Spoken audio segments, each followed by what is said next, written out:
Agenda Nacional les llega en vivo de lunes a viernes de 11 de la mañana a 12 meridiano y es grabado y retransmitido de 12 a 1 de la madrugada por esta misma emisora. Se transmite en la costa este de los Estados Unidos de América por el canal 513 de Time Warner en los estados de Nueva York y New Jersey y por el canal de AT&T para los estados de Massachusetts y de Maine y las ciudades de Nueva York, New Jersey y Boston.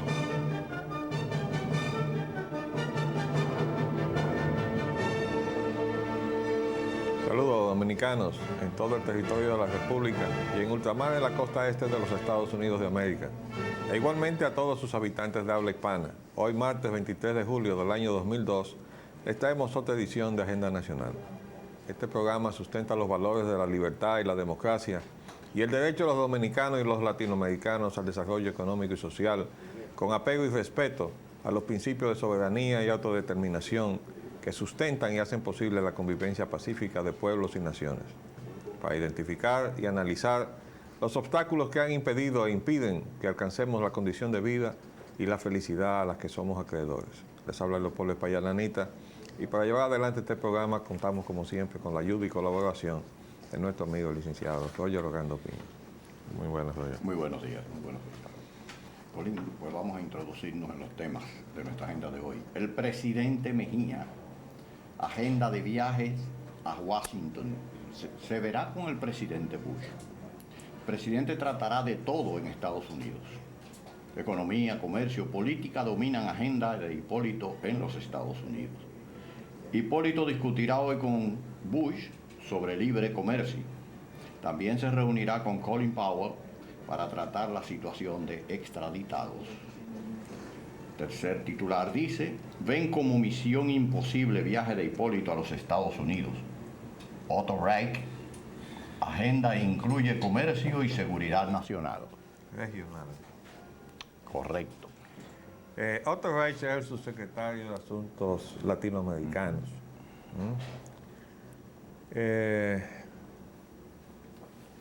La verdad es que todavía, a pesar de que el Listín Diario le dio al presidente el beneficio en su titular de afirmar que se va a ver con el presidente Bush, en el mismo cuerpo de la información dice, espera reunirse con su homólogo George Bush. Esa afirmación de Hipólito discutirá hoy con Bush sobre el libre comercio no se afianza en nada. Además, si uno lee lo que son las crónicas de la reunión, aquí dice, por ejemplo, el embajador dominicano en Washington, Roberto Saladín, no confirmó hoy ni desmintió informes de que el presidente Hipólito Mejía podría ser recibido por el presidente George Bush. Yo prefiero que ese tema sea tratado por el señor presidente, dijo el embajador Saladín. Trascendió que durante su visita a la sede de la Organización de Estados Americanos, OEA, el miércoles en la mañana, Mejía hablará esencialmente sobre el tema haitiano y la creación del Fondo de Desarrollo Fronterizo que auspician ambos países. Entonces, en otras crónicas de la visita, aparece la afirmación. Por ejemplo, el señor Otto Reich aparece dando declaraciones y eso se incluye en una crónica que sale en Washington, donde le ponen el calificativo de misión imposible a la visita del presidente Mejía en el sentido de conseguir un trato de, digamos, de carácter preferencial en uno de esos acuerdos comerciales que ya ayer les decíamos que Estados Unidos ha anunciado que no va a ceder en aspectos del textil. Entonces dice aquí también que en los temas a hablar, dice, temas comunes, incluido el comercio y la seguridad regional. La seguridad regional. Eso nos preocupa, Y por otro lado, aparece en otra crónica sobre la visita, dice aquí, entre cuyos contactos, o sea, los del presidente Mejía, no se descarta un encuentro con el presidente George Bush esta tarde. Entonces dice aquí la crónica de Associated Press desde Washington. Bush no tiene en agenda una entrevista privada con Mejía. Categóricamente te digo. Pero es probable que el presidente estadounidense se aparezca por unos minutos durante la entrevista que el dominicano sostendrá por la tarde en la Casa Blanca con Condoleezza Rice, la asesora de Seguridad Nacional. Que se aparezca. Es probable que se aparezca unos minutos.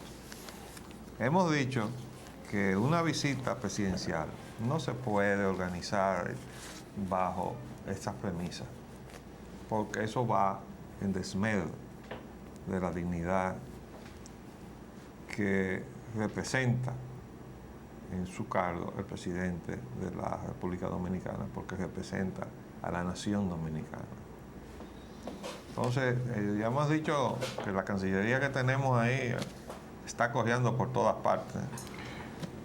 No sería la primera vez, ¿no? No sería la primera vez. Ya ha dado notaciones previas de muchas deficiencias, pero es algo muy sintomático el que el presidente Bush, en caso de llegar a tener algún contacto con nuestro presidente, lo haga en la presencia del funcionario que representa el aspecto de seguridad y no el funcionario que podría representar las cuestiones de comercio, Sí. que es lo que interesa en esta cuestión, pero Vamos le a están dando énfasis sobre eso. Vamos a comentar Ahí, eso a ahora, propósito de eso. en el próximo punto. Pero El quería próximo decir punto. que la primera vez que yo recuerde que la Cancillería le hizo dar un viaje de desaire al presidente dominicano se produjo en las Bahamas, ¿no fue? Sí, uno de los primeros que dio, recuerdo. Una visita en donde el presidente no tenía espacio en la presidencia del acto porque no era miembro Si quiere una silla. del presidium, que era el CARICOM. Maricón, sí. Entonces los jefes de Estado del CARICOM estaban todos sentados en la tarima y el presidente dominicano estaba allí como un periodista, ¿verdad? Sentado ahí en el público. Esas son cosas que definitivamente así no se puede manejar. Vamos a ver el próximo punto. Una fuerza militar multinacional latinoamericana, nos preguntamos. Chile enviará soldados a Colombia. También lo harán Argentina, Uruguay, Perú y Ecuador, bajo la dirección de los Estados Unidos y el auspicio de las Naciones Unidas. En la agenda de la visita del presidente Mejía a Washington está el tema de la seguridad, de esa seguridad. Bueno, nos preocupa esto. Quiero decir que le agradezco al doctor Gilberto Herrera Báez haber fijado mi atención en el punto, porque en el día de ayer nosotros no pudimos darnos cuenta de esta información que estaba medio sepultada en la página de Asuntos Internacionales del periódico Hoy y en una forma muy discreta, aquí en una columnita, ¿no? Insta a aprobar plan de seguridad. Entonces dice aquí,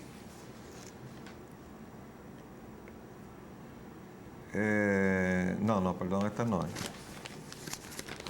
es el periódico de ayer, donde aparece la columnita, enviará soldados a Colombia. Oigan esto. La información sale en Brasil y se publica en la capital de Brasil, que es Brasilia. Dice, el ejército chileno estudia el posible envío a Colombia de 3 batallones de infantería con unos 2.600 soldados para combatir a la guerrilla, como parte de una fuerza multinacional dirigida por Estados Unidos bajo la égida de las Naciones Unidas, señala ayer domingo el diario Jornal do Brasil.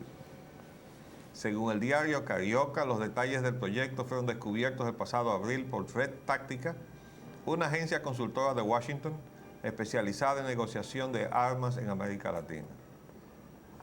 El presidente electo de Colombia, Álvaro Uribe, habló de este plan de paz durante su visita a Washington y Nueva York el pasado mes, agregó el diario brasileño. Según el diario, el director presidente de Red Táctica, citado por el Jornal do Brasil, José Miguel Pizarro, quien es un oficial en la reserva del ejército chileno, la expectativa de Santiago es que por lo menos otros 4 países sudamericanos integren la fuerza militar de la ONU.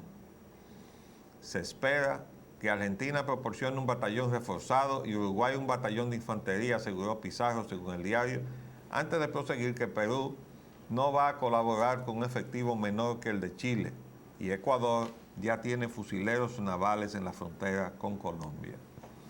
Ahora bien, nos preocupa la coincidencia de esta crónica que salió ayer con el viaje del presidente, donde según indica el secretario asistente para Asuntos Latinoamericanos, el señor Otto Reich, se van a tratar asuntos de seguridad regional. Y hay que recordar que en la última reunión de la OEA en Centroamérica se quedó sobre la mesa el proyecto de la creación de una fuerza multinacional de paz. No se aprobó, pero tampoco se rechazó. O sea, no contó con los votos para ser aprobado. Eso fue durante la gestión del presidente Leonel Fernández. Pero no se nos olvida que a propósito de las celebraciones del 30 de marzo en Santiago de los Caballeros, el desfile militar que se suele realizar en conmemoración de la fecha, en aquella oportunidad llevó a que el animador o relator,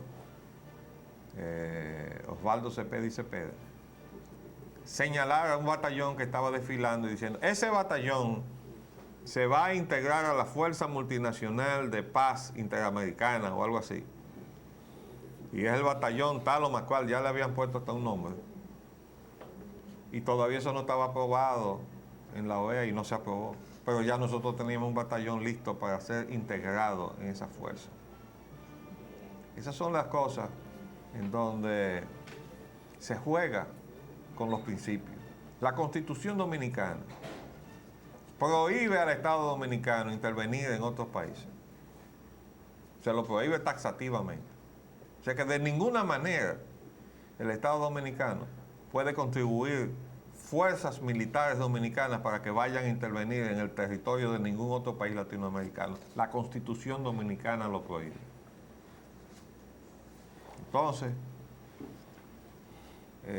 queremos dejar esto claro para que si hay algún compromiso debajo de la mesa por ahí o la intención de ir a negociar, denos un trato preferencial, que nosotros le vamos a mandar un contingente de dominicanos para que la guerrilla colombiana los mate allá. La Constitución Dominicana lo prohíbe. Y si el presidente o cualquiera de la Cancillería hace ese compromiso, estaría violando la Constitución de la República y colocándose, por tanto, en situación de ser juzgado como un delito político, como un atentado contra la Constitución de la República, si eso es así. De modo que poniéndonos delante y con la preocupación de que este fue un país invadido por una fuerza interamericana de paz, la República Dominicana en 1965, después que fue invadido, primero desde luego entró el contingente norteamericano, o de la Fuerza Interamericana de Paz vino después. Entonces vamos a estar claros de que no podemos violar nuestra Constitución y vamos a estar pendientes de estas cosas, ¿no? Absolutamente, pero tenemos también que tener pendiente, arquitecto, que ya hay un precedente. ¿Cuál? Recuérdese que enviamos un contingente a Kosovo bajo los auspicios de las Naciones Unidas, que en este caso, esa información que da el periódico brasileño señala que es precisamente ese organismo el que está patrocinando la articulación, la estructuración de este cuerpo, de esta fuerza. Pero a quien le correspondería, bajo todo aspecto, como usted también se acaba de señalar, es a la OEA, no a las Naciones Unidas. Pero ya, aunque la Constitución nuestra específica, taxativa y específicamente señale y prohíba que las Fuerzas Armadas Dominicanas ni la República Dominicana puede intervenir en ningún conflicto interno de otros países. Sobre todo este, que es un conflicto local, no es un conflicto entre dos naciones del continente o del área o del mundo, sino es un conflicto interno de la nación, una guerra civil de la nación colombiana, que se dirimiría, debería dirimirse en otros planos y con otros procedimientos. Sin embargo, se le está dando ya una dimensión y una categoría que en ningún momento se contempló ni se ha contemplado precisamente porque no tiene esa ¿Tú categoría. sabes cuál es la que se le está dando? La del terrorismo. Ah. Exactamente. Entonces ahora hay La una universalidad. nueva categoría de delito internacional que se llama el terrorismo, que permite que las naciones que combaten el terrorismo se salten el Estado de Derecho internacional, o sea, las normas de convivencia internacional. Desborden. Porque eso está pasando en este mismo momento con lo que hizo Estados Unidos con Afganistán y lo que está haciendo Ariel Sharon con Palestina. Entonces, Estados Unidos se ve imposibilitado de quitarle razón y mérito a lo que está haciendo Ariel Sharon, porque Ariel Sharon se ha colocado bajo una especie de espejo de lo que Estados Unidos hizo con Afganistán, para repetirle y decir, bueno, nosotros estamos haciendo lo mismo. Entonces, esa es una situación. Estados Unidos se ha metido en una trampa en la cual tiene que evitar seguir.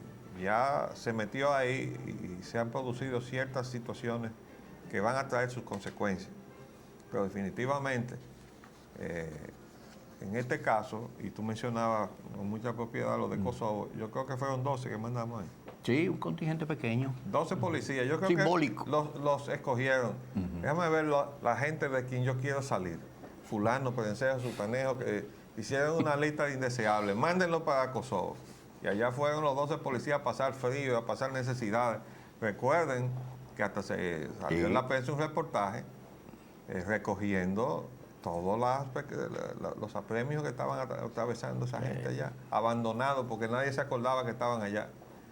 Y eso se hizo en el marco de las pretensiones de Leonel Fernández de sentarse en el asientico ese del Consejo de Seguridad, porque en eso era que andaba la cuestión. Toda la maniobra del asiento en el Consejo de Seguridad para la República Dominicana estaba siendo preparado para el señor Leonel Fernández. Pero fracasó en eso como le fracasó lo de la reelección. Esperamos que fracasen otras cosas más que tiene por ahí. Vamos a ver otra cosa. Sorpresiva sustitución del cardenal López Rodríguez. Bueno, el único periódico que trae alguna información en el día de hoy en la mañana sobre el particular es precisamente El Día. Ni siquiera el periódico principal de esta empresa, que son los medios de comunicación Corripio, trae la información en primera plana, ni siquiera la pude ver en ninguna parte, ¿no? Si está muy escondido, y este está en primera plana. Señala que pasa a presidir el episcopado el Monseñor Ramón de la Rosa y Carpio, obispo de la diócesis de la Alta Gracia, y el secretario general pasa a ser Monseñor Benito Ángeles, actual rector de la Universidad Tecnológica del Cibao, que sustituye a Francisco José Arnaiz.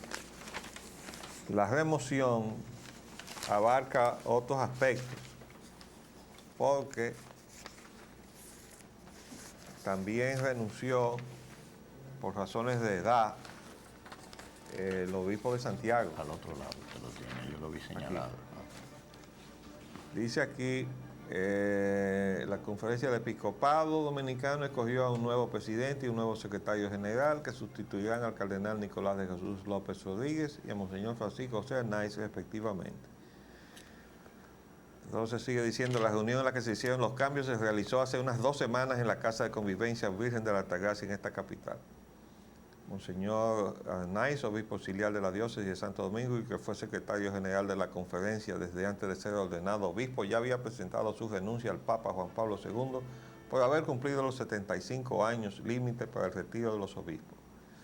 Se informó que en los próximos días se anunciará la aceptación de la renuncia. También presentó su dimisión por el mismo motivo el arzobispo de Santiago, Monseñor Juan Antonio Flores Santana, pero aún no le ha sido aceptada por el Vaticano.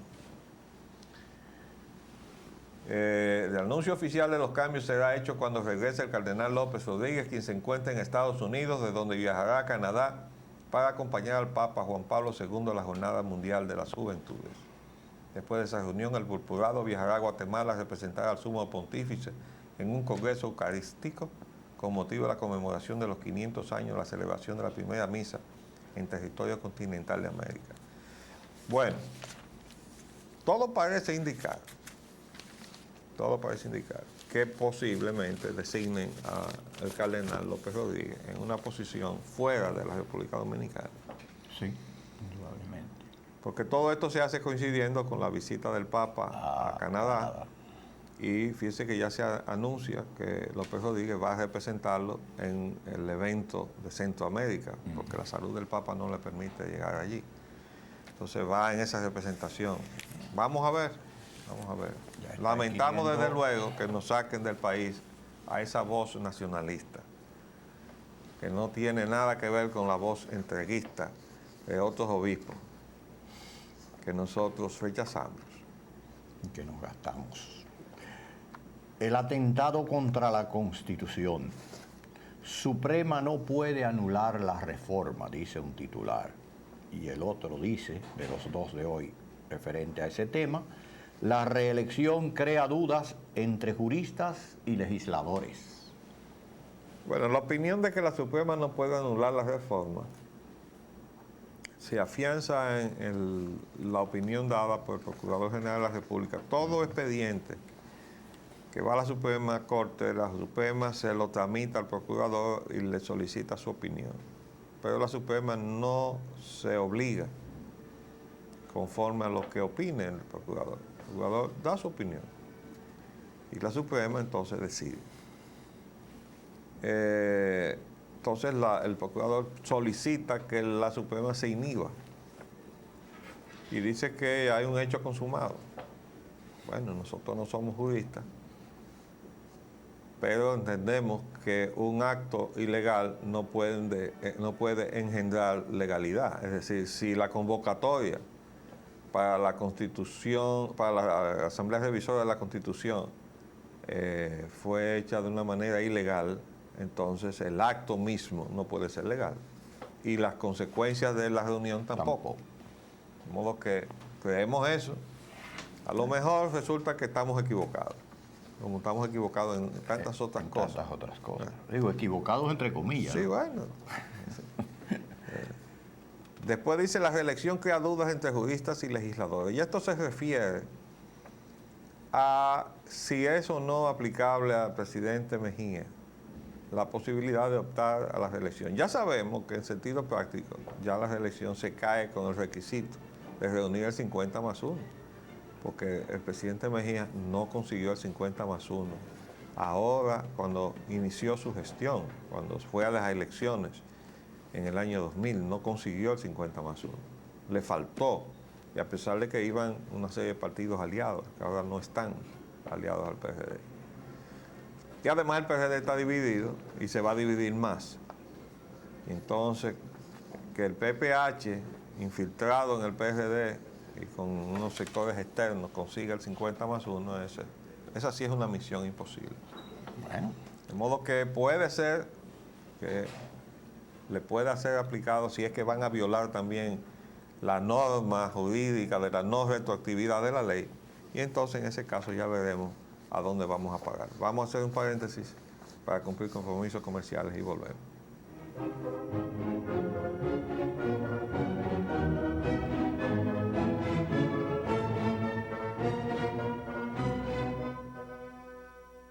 Bueno, entonces estábamos comentando estas dudas del tipo jurídico sobre si le es o no aplicable, o si es o no posible beneficiar al presidente Mejía con la aplicación de la reforma aprobada que permite la reelección. Y ya hemos dicho que hay una señora piedra monumental en el camino de esa propuesta, que es el principio jurídico de la no retroactividad de la ley. Y si se emprenden ese camino, ya le hemos pronosticado que van a encontrar un camino minado y lleno de espinas que son sumamente peligrosas. Esto sin dejar de señalar, arquitecto, que hay algunos juristas que están de acuerdo con que podría postularse el presidente Mejía. Bueno, por eso es que las opiniones están divididas. Las opiniones están divididas. Uno le mienta en la madre y el otro el padre. Ajá, muy bien. La politiquería. Morales exige que Hipólito lo respete. Quien quiere respeto debe respetar a los demás, porque el respeto se gana con respeto, dijo el ex vicepresidente Morales. Y Osvaldo Leger dice que Por Hipólito... cierto, tiene que despejar una duda muy generalizada, Sí. y es la de que él no es ciudadano dominicano, Bueno, sino norteamericano. Eso todavía ha quedado no bien aclarado. Señor Osvaldo Leger dice que Hipólito declara guerra al Partido Revolucionario Reformista Social Cristiano. Tú Es tienes- que originalmente se llamaba, usted recordará, Partido Revolucionario Social Cristiano, el que asimiló al Partido Reformista.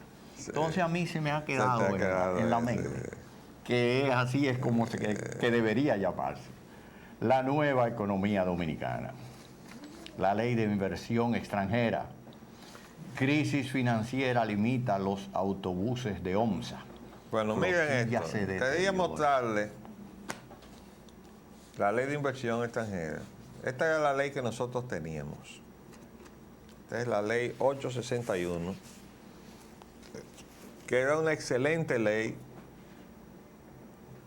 que se promulgó en julio de 1978. Es decir, que ese mérito de esta ley le correspondía al presidente Joaquín Balaguer antes de entregarle el poder a Antonio Guzmán, julio del 78. Pero le tocó al mismo presidente Joaquín Balaguer mandar un mensaje al Congreso Nacional y decir que esta ley ya era obsoleta y que había cumplido su cometido para sustituirla con nada, porque esta es la ley que está vigente ahora, la ley 1695 del 20 de noviembre de 1995. Eso fue también en la gestión del presidente Balaguer. ¿Qué pasó con esta nueva ley y por qué la consulté? Bueno, porque a propósito de las amenazas que se hicieron hace unos días de que si se actuaba en contra de los intereses extranjeros, en este caso los de la compañía española Urbacer, que está en falta con el problema y sus obligaciones de limpieza, su contrato de limpieza y recogida de basura en la capital de la República, se dijo que estaban protegidos por la ley y además por un tratado firmado entre la República Dominicana y España. Bueno, yo quiero decirle que por la ley no está protegido.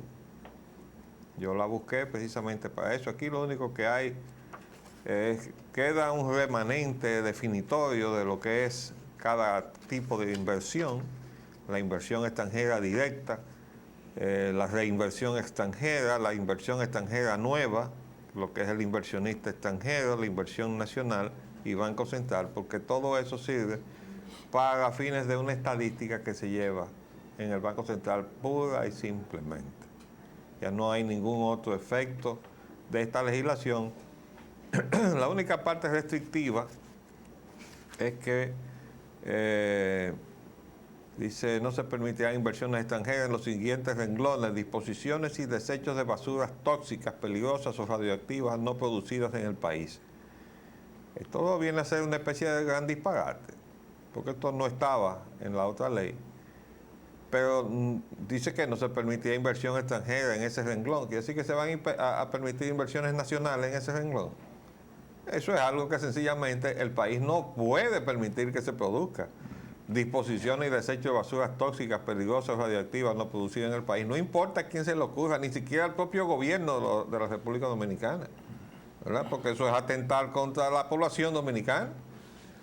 Entonces, eso es un disparate que está ahí. Después dice, actividades que afecten la salud pública y el equilibrio del medio ambiente del país según las normas que rijan en tal sentido. Pero vuelvo y pregunto, entonces, ¿le está permitido eso a las inversiones nacionales? ¿Le está prohibida a las inversiones extranjeras, pero le está permitido a las nacionales? Es que no tiene sentido esto, hombre.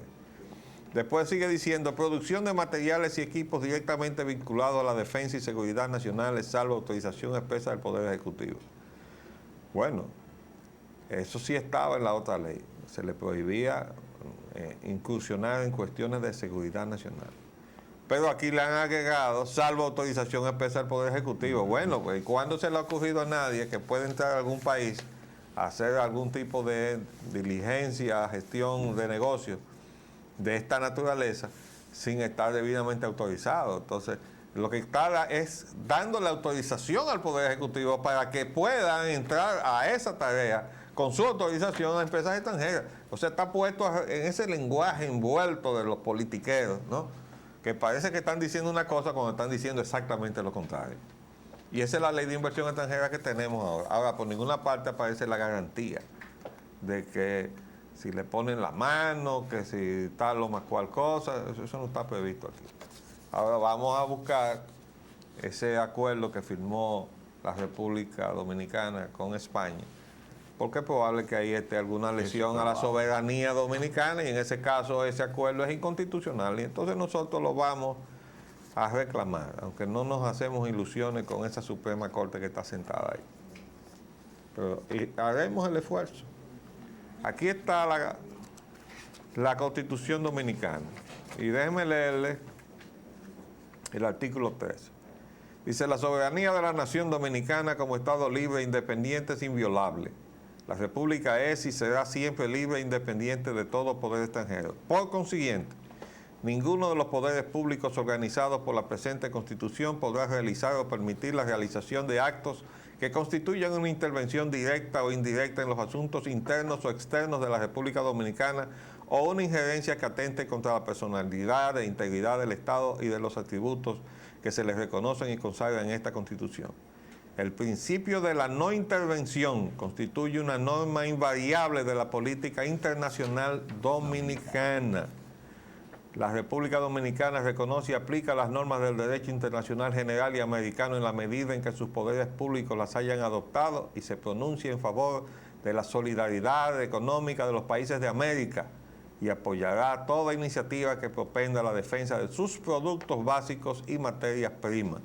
Fíjense bien que lo único que menciona la Constitución de la República en este asunto y en el criterio, digamos, económico, es que la República debe defender sus productos básicos y su materia prima, es decir, la producción de nuestra industria y de nuestra agricultura, es decir, nuestro aparato productivo. Eso es lo que nos manda la Constitución. Esa apertura que invierte la cosa y protege entonces al producto importado en perjuicio del producto nacional es absolutamente inconstitucional. Yo se lo puse por escrito al presidente Mejía cuando le advertía de la apertura arancelaria esa. Y yo le decía, Estados Unidos tiene una protección con un sistema de cuotas. Si vamos a levantar el arancel, pongamos nosotros el sistema de cuotas antes de levantar el arancel para que seamos igual. Porque dice el refrán popular, que siempre es la expresión de la mayor sabiduría, que lo que es igual no es ventaja. Pero no estamos usando la cabeza en las cosas que estamos haciendo. Bueno. Y también los consejos son desoídos. O si la estamos usando, pero en beneficio de otros aspectos. Entonces hay esta información de que hay una crisis financiera que limita a los autobuses de ONSA. Flotilla se deteriora. Se repite la historia. Yo estoy viendo y he observado cómo los vehículos en la calle están sucios. Para que no me hablen de que el deterioro, qué sé yo, qué cosa. No, comienzan por estar sucios. Sucio, que uno se da cuenta que es un sucio pegado de muchos días. Yo quiero poner siempre el recuerdo que tengo de la visita que hicimos a Madrid para observar cómo funcionaba el sistema de recogida y disposición de la basura en Madrid. Eso era cuando le estábamos preparando el programa de gobierno a José Francisco Peña Gómez en el año 82. Y en esa estación que nosotros visitamos, donde estaban todas las unidades de recogida de basura de esa zona en Madrid, a la hora que nosotros visitamos, que era más o menos el mediodía, ya estaban de vuelta, ya habían terminado su trabajo y los estaban lavando a presión. Y aquello quedaba como si los camiones fueran nuevos, sacados de la cajeta. De lo bien que lo limpiaban, le quitaban cualquier cosa que tuviera adherida, porque por ahí se pudre la carrocería. Ah, no, aquí le dejan todo pegado. La caja se Y entonces deteriora usted ve que se rápidamente. pudre todo. Bueno, pues así están las guaguas, golpeadas, sucias, chocadas obviamente, ¿no? Entonces, ahora dicen ellos aquí en una crónica que no pueden operar. Yo voy a tocar la puerta de algunas oficinas públicas a obtener una opinión sobre esto y ya volveremos sobre el tema. A mí me luce que aquí hay muchas cosas, mucha tela que cortar. Además, tengo una sospecha, hace mucho tiempo, lo habíamos conversado con Roger, de si hay una propaganda pegada de todas las guaguas, eso debe estar produciendo mucho dinero, porque no hay una guagua que esté libre de esa propaganda. Es decir, hay una serie de anuncios pegados a las guaguas de OMSA, pero tienen que estar pagando por eso. ¿Se está reportando ese dinero al Estado? Esa es una preguntita que le vamos a hacer a los organismos competentes. Vamos a seguir ahora con La segunda, el colapso de la economía bursátil mundial que está sacudiendo al mundo entero porque ya se ha extendido. Se profundizó tanto, se ha profundizado tanto en la casa matriz que se llama los Estados Unidos. Sí, bueno. Y ha repercutido en todo el orden. eso como una campana que reverbera, se queda reverberando. Miren, las informaciones internacionales con relación a la crisis es de tal magnitud que le vuelvo a traer aquí. Miren esta crónica, porque esto recoge la situación mundial. Caída de mercados amenaza la reactivación económica. Y el titular, el segundo titular, dice, empieza a minar la confianza de los hogares. No es que empieza a minar la confianza de Por los ahí hogares. empezó. No, fíjense cómo está el ánimo de la gente que concurre a la bolsa. Miren esta fotografía, háganle un close-up a esas fotos y recuerden las que le trajimos el otro día. Miren las actitudes de desesperación de esa gente. El de arriba, ese está en España, ¿eh? El de abajo está en Chicago. Y esos son los que están ahí dentro del salón de la bolsa.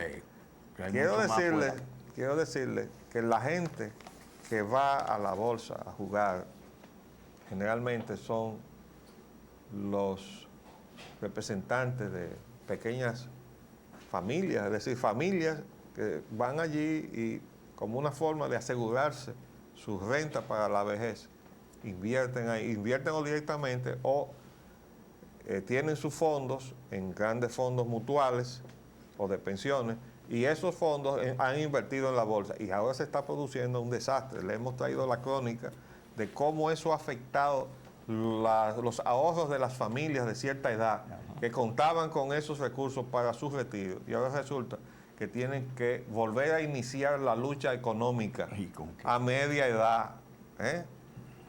Y otros, que viene un problema muy serio, de los fondos que estaban manejando los pensiones. gobiernos de los estados, que para hacer que produjeran o se multiplicaran esos recursos y no perdieran su valor con la devaluación paulatina o la pérdida de valor del dinero, invertían en fondos seguros, pero resulta que los fondos seguros no eran tan seguros y ahora con el colapso de todos esos valores, esos fondos de pensiones ahora ya no pueden responder a los pensionados y ahora los gobernadores, que son los responsables de todo eso, están reunidos para ver cómo se resuelve ese problema. Eso todo está pasando en los Estados Unidos. Y que no hay refugio ni hay alternativa, porque ya no es cuestión. Bueno, Entonces, el oigan, siguiente titular dice, la increíblemente encogida bolsa de valores, Estos son más cosas- de 7 trillones sí, que evaporados. hemos sacado del internet. Miren esta gráfica. Miren esta gráfica. Patética la situación. Miren esa gráfica. Esa es la gráfica de lo que llaman el stock market, o sea, la bolsa de valores. Y ahí está la información. Más de 7 trillones evaporados. Ese término gone quiere decir que se evaporaron. ¿Ustedes saben por qué? Se evaporan. Porque cuando usted tiene un certificado de una acción que tiene un valor nominal, digamos, $1,000, usted lo compró en $1,000, pero a través de las expectativas, el valor de mercado de esa acción puede haber llegado a ser $10,000. Pues usted tiene en sus manos, probablemente en este momento, usted invirtió $1,000 y usted va al mercado y no le dan ni 500. O sea, usted perdió los 10,000 que llegó a valer, más la mitad de lo que usted puso de su bolsillo. Y si sigue para abajo, pierde todo además. Bueno, esa es la situación que se está dando en este momento con la bolsa de valores. Porque los economistas tienden a despreciar lo que llaman el factor psicológico en la economía. Resulta que el factor psicológico es precisamente la actitud de la gente, de cómo se siente la gente con respecto a la economía. ¿Y cómo usted puede despreciar eso? Porque desde el estado de ánimo en que esté un gran empresario que maneja billones de dólares, o de marcos, o de francos suizos, hasta la pequeña familia que tiene unos ahorros y piensa comprar algo, y de repente dice, no, vamos a guardar esto, que no lo necesitamos, porque mira, esto no está muy claro y a lo mejor necesitamos que recurrir a esto para cubrir otras, cualquier cosa esencial, de salud o de medicina, y guardan eso, dejan de gastarlo, eso deja de moverse en la economía. Entonces se reduce el consumo de la gente. Entonces, todo eso tiene que ver con el estado de ánimo con que esté la gente. Entonces los economistas suelen tomarse, o solían tomarse eso muy a la ligera, ya no. Ya lo están manejando con mucho respeto, porque se han dado cuenta que ahí es que está el meollo del asunto. La pérdida de confianza está en el corazón de la gente. Dice, bueno, pero me han estado engañando. Han creado un indicador que se llama el índice de confianza del consumidor de unos 10 años o menos a esta parte, para tratar de darle alguna medición a esa situación que usted más o menos, a uno de los aspectos de esa situación que usted acaba de señalar. Pero el amigo Rafael Flores me mandó esta otra información de la prensa. Esto es de Bolivia, creo que sí, La Paz, Bolivia. Mire, este es un trabajo, la explosión de las burbujas. Y ahí hay, una serie de referencias, sobre todo a Alan Greenspan. Dice, el mago más devaluado que el dólar, Alan Greenspan, gobernador de la Reserva Federal, a quien se le agotaron los conejos hace mucho tiempo. Es decir, porque Alan Greenspan es un hombre que todo el mundo lo sigue cada vez que va a hablar, porque él tiene en sus manos subir o bajar el costo del dinero. El señor Alan Greenspan, igual que todos sus predecesores, representa al Council on Foreign Relations. Es un notable miembro del Council on Foreign Relations, como lo fueron todos los jefes de la Reserva Federal de aquí para atrás, todos, Entonces, cuando él habla, toda la economía de Estados Unidos está en observación de qué es lo que él va a decir. Y entonces eso ha llevado a que, desde luego, desde ese cargo, todos los que lo desempeñan se pronuncien con mucha prudencia. Porque cualquier cosa que ellos digan desata cualquier cosa. O un torrente de inversiones, probablemente sin ningún fundamento, porque se ha interpretado que viene una racha de bonanza enorme por algo que él dijo. O todo lo contrario, de que todo el mundo salga corriendo a sacar su dinero por algo que él dijo. Entonces él se mueve siempre con un léxico muy prudente. Muy prudente. Pero dicen que se le agotaron los conejos. Las últimas 2 intervenciones no han podido sacar ningún conejo del sombrero. Él no ha podido tranquilizar al mercado, porque resulta que el daño lo hicieron los auditores metidos a consejeros, analistas de inversiones. Y los ejecutivos de la compañía. Aconsejando a la gente invertir en valores que no deberían haber invertido.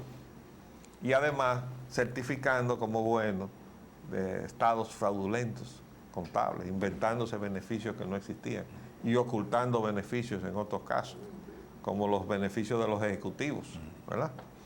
Entonces, todo eso ha llevado al gran pueblo que invierte a una situación de total escepticismo. El presidente Bush intervino y tampoco logró tranquilizar los ánimos. Porque no es tanto como que tú estés indignado, sino simplemente tú estás en un total descreimiento del sistema. Ya no creo. Y una persona que dice, ya no creo en el sistema, tú no le vas a sacar un centavo del bolsillo más hasta que tú no reestructures el sistema. Entonces, eso está pasando. Yo creo que vamos a ver, estamos en un momento histórico que en lo sucesivo los remedios que se están buscando como cataplasmas van a tener que ser sustituidos por reformas estructurales muy profundas, donde muy consistentes. El juego este de bursátil se coloque dentro de ciertos marcos de los cuales vamos a seguir hablando, porque ahí está en juego la suerte de la economía mundial. Y nosotros tenemos que orientar a nuestra nación, a nuestros televidentes, sobre cuál es la visión que nosotros tenemos, el impacto posible de esta crisis profunda que se está manifestando en la economía de los Estados Unidos de América. Ya nos hicieron señas de que se nos acabó el tiempo, pues tendremos que esperar hasta mañana, donde volveremos a tocar estos temas y otros temas de interés para ustedes. Les hablamos Leopoldo Espallana Nitra y Roger Orlando. Hasta luego.